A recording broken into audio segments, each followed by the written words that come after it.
so, but it's short bound. শ্বাসরুদ্ধকর এক লড়াই, যে লড়াইয়ে বাংলাদেশ পিছিয়ে পড়েছিল অর্ধেক ইনিংস যেতেই, সেখান থেকে অবিশ্বাস্য এক প্রত্যাবর্তন।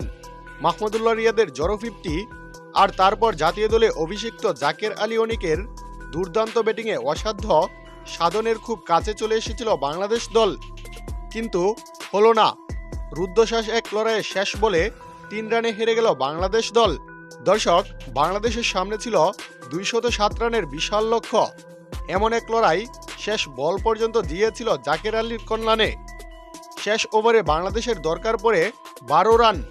প্রথম বলে রিশাদ হোসেনকে আউট করেন দাসুন সানাকা, পরের বলে ওয়াইড।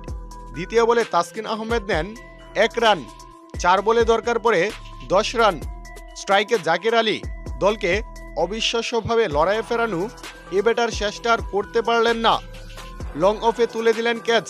34 বলে 4 বাউন্ডারি আর 6 ছক্কায় জাকিরের 68 রানের বিধ্বংসী ইনিংস থামল। দর্শক, এদিকে ম্যাচ শেষে বাংলাদেশের ভূয়সী প্রশংসা করেছেন শ্রীলঙ্কার অধিনায়ক আসলাঙ্কা। তিনি বলেন, জাকের আলী ছেলেটা অবিশ্বাস্য খেলা দেখিয়েছে। ভবিষ্যতে সে বাংলাদেশের সেরা ব্যাটার হবে। তার মধ্যে সেই শক্তিমত্তা রয়েছে। বাংলাদেশ অনেক ভালো খেলেছে আজ। দারুণ ফাইটিং একটি ম্যাচ ছিল।